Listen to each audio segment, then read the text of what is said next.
हरियाली चिकेन कारी এই রেসিপিটা আমার এক ভিউয়ার্সের রিকোয়েস্টেড ছিল। তো সেই কারণে রাতের ডিনারে বানিয়ে নিলাম হরিয়ালি চিকেন কারি। আর দুপুরে লাঞ্চের মেনুতে ছিল বেগুন দিয়ে ভোলা মাছের ঝোল। সুপ্রভাত বন্ধুরা, আজকে সানডে আর আজকে সকাল থেকেই আমি আমার ব্লগটা স্টার্ট করছি। সকালের ঘরের কাজকর্ম সারা হয়ে গেছে, স্নান পুজো সেরে চলে যাব রান্নাঘরে। দুপুরে রান্নাবান্না যা আছে সেগুলো সেরে নেব। বাজারে গেছে, এখনও যদিও বাজার থেকে আসেনি, ততক্ষণে আমি স্নান আর পুজোটা সেরে নিলাম। ব্রেকফাস্টে কালকের একটু পরোটা বানিয়েছিলাম, রাত্রে ওলের পরোটা বানানো হয়েছিল, তো সেটা আছে, সেটা দিয়ে ব্রেকফাস্ট করে নেবো। আর এই যে গোপুসোনাকে একদম সাজুগুজু করিয়ে গোপুসোনাকে একদম লাড্ডুর ভোগ দিয়েছি আজকে, দিয়ে তারপরে আমিও ব্রেকফাস্টটা সেরে নিলাম। আর ওলের পরোটা ছিল বললামই তো, ওটা খেয়ে নিয়ে তারপরে কিছু ফল কেটে এই আপেল পেয়ারা এসব খেলাম আর কি। তারপরে দুপুরে রান্নাবান্না করা শুরু করে দিয়েছিলাম। ভাতটা আগেই বসানো হয়ে গেছিলো, কুকারে তো ভাত করি, আপনারা তো সবাই জানেন।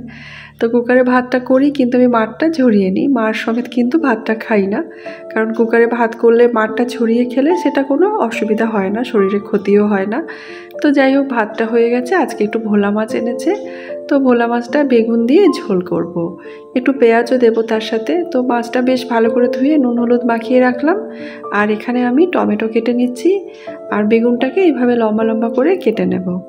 তো ভোলা মাছটা বেশ অনেকদিন পরেই আনা হয়েছে আমাদের, তো খুব একটা এখানে ভালো পাওয়া যায় না মাছটা। তো আজকে যেহেতু ভালো পেয়েছে ভোলা মাছটা, তো সেই কারণে মাছটা নিয়ে এলো। বাড়ির সামনে যে বাজারটা আছে সেখানে কিন্তু খুব ভালো যে মাছ পাওয়া যায় সেটাও না, মাছের বাজার বেশ অনেকটাই দূরে। তো সেই জন্য যখন যেরকম মাছ পাওয়া যায় সেটাই আনা হয় আর সেটাই রান্না করি। তো মাছটা একটু পেঁয়াজ দিয়ে করব, সেই জন্য একটা বড় সাইজের পেঁয়াজ এভাবে আমি কুচি করে নিলাম। আর মাছটাকে আগে ভেজে নিচ্ছি ফ্রাইং প্যানের মধ্যে সর্ষের তেল দিয়ে। মাছটাকে একটু ভালো করে লাল করে ভেজে নেব। তো ভোলা মাছটা কিন্তু বেশ ভালো আছে, একদম ফ্রেশ আছে মাছটা। কারণ মাছ ভাজার সময় কিন্তু বোঝা যায়, মাছ ধোয়ার সময়তেও বোঝা যায়। যদি মাছটা একটু নরম থাকে তো সেটা কিন্তু মাছ ধোয়ার সময় ভালো মতোই বোঝা যায়, আর ভাজলে তো গন্ধতেই বোঝা যায় যে মাছটা কেমন। তো যাই হোক, টমেটো আর কাঁচা লঙ্কার পেস্টটা করে রেখে দিলাম, আর বেগুনটাকেও ভেজে নিচ্ছি। মাছ ভাজাটা হয়ে গেছে, মাছটা তুলে রেখেছি। ওই তেলের মধ্যে বেগুনটা সামান্য একটু নুন আর হলুদ দিয়ে ভেজে নেব। বেগুনটাকে একটু লাল করে ভেজে নিতে হবে। আর এই যে মাছ ভাজা রেখে দিয়েছি সাইডে, পেঁয়াজটাও কুচি করে নিয়েছি, সব রেডি করাই হয়ে গেছে। আমি রান্না করার আগে সমস্ত কিছু রেডি করে তারপরে রান্না করা স্টার্ট করি, এতে করে রান্নাটা তাড়াতাড়ি হয়ে যায় আর খুব একটা খাটনিটা মনে হয় না। আর বেশ গুছিয়ে কাজ করলে দেখবেন রান্নাবান্নাগুলো করতে খুব একটা কষ্ট হয় না। তো পেঁয়াজটার মধ্যে সামান্য একটু নুন দিয়ে পেঁয়াজটাকে লাল করে ভেজে নিলাম। আর এবার আমি দিয়ে দিচ্ছি টমেটো আর কাঁচা লঙ্কার পেস্টটা। টমেটোটা দেওয়ার পরে ভালো করে কিন্তু ভেজে নিতে হবে, কারণ টমেটোটা যদি কাঁচা থাকে না তাহলে গ্রেভির মধ্যে একটা কাঁচা টমেটোর গন্ধ আসবে, খেতে ভালো লাগবে না। আর গুঁড়ো মশলার মধ্যে হলুদ আর জিরে গুঁড়ো দিলাম, আর একটু কাশ্মীরি লঙ্কার গুঁড়ো দিয়েছি কালারের জন্য। বেশ ভালো করে মশলাটাকে কষিয়ে নিয়েছিলাম। আর এবার আমি গরম জল দিয়ে দিলাম, খুব বেশি কিন্তু ঝোলটা করব না। এবার আমি বেগুনটাও দিয়ে দিলাম, একই সাথে মাছটাও দিয়ে দিলাম।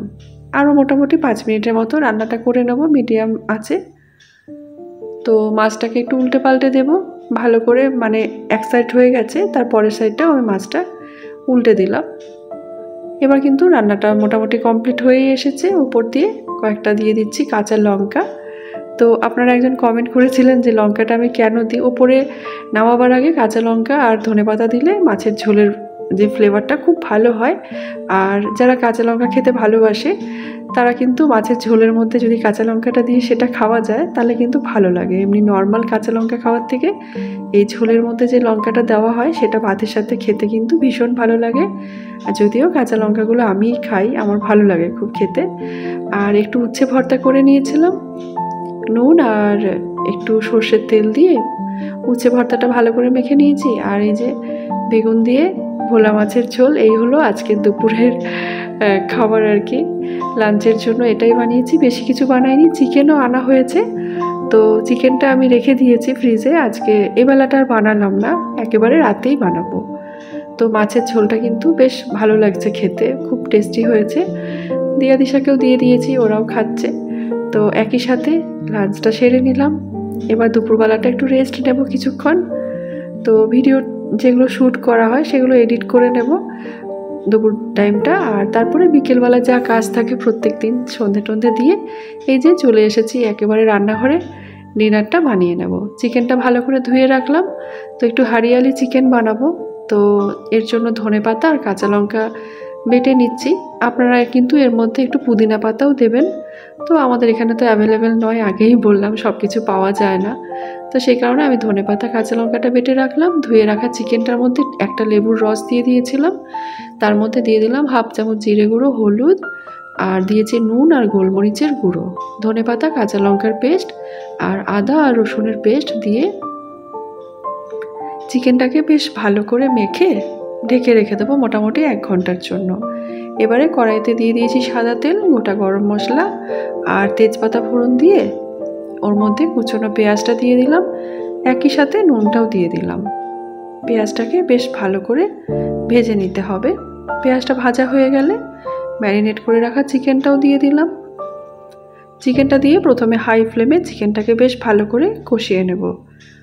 তো আমাকে বোধহয় কালকে বা পরশু কেউ একজন কমেন্ট করেছিলেন, আমি না কমেন্টটা আর জানেন খুঁজেই পেলাম না, ভাবলাম তার নামটা আমি বলবো। তো যদি ভিডিওটা আপনি দেখে থাকেন তাহলে কিন্তু আমাকে অবশ্যই আজকে একটা কমেন্ট করে দিয়েন এই ভিডিওটার মধ্যে, তাহলে আমার ভালো লাগবে, কারণ আপনার রিকোয়েস্টেই কিন্তু আমি আজকে এই চিকেনের রেসিপিটা বানাচ্ছি। তো যাই হোক, ঢেকে রেখে চিকেনটাকে বেশ ভালো করে কষিয়ে নিয়েছিলাম।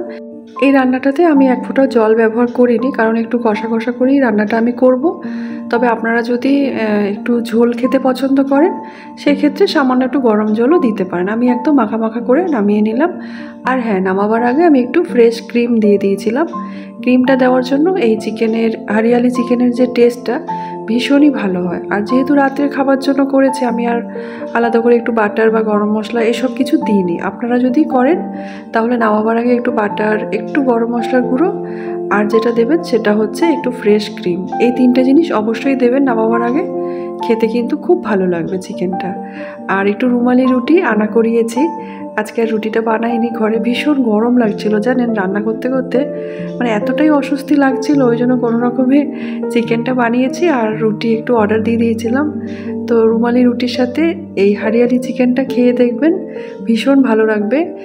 চিকেনের যে ফ্লেভারটা, মানে ধনেপাতা এর সাথে, যদিও আমি পুদিনা পাতাটা দিইনি, ধনেপাতা, পুদিনা পাতা আর কাঁচা লঙ্কা বেটে এই রান্নাটা যদি করা হয়, আর কিন্তু কোনো মশলা খুব একটা আমি দিইনি, আদা রসুন দিয়েছি আর সামান্য দিয়েছি জিরে গুঁড়ো, ধনে গুঁড়োও দিইনি। তো একদম সিম্পলভাবে এই রান্নাটা কিন্তু ভীষণ ভালো লাগে করে নিলে। তো যাই হোক, রাতের ডিনারটা সবাই মিলে আমরা সেরে নিলাম। ভিডিওটা তাহলে এখানেই শেষ করি। ভিডিওটা যদি আপনাদের ভালো লেগে থাকে লাইক, কমেন্ট এবং শেয়ার করার অনুরোধ রইল। আপনাদের সাথে আবার দেখা হবে নতুন একটা ব্লগের সাথে। আপনারা সবাই খুব ভালো থাকবেন, সুস্থ থাকবেন। ধন্যবাদ এবং শুভরাত্রি।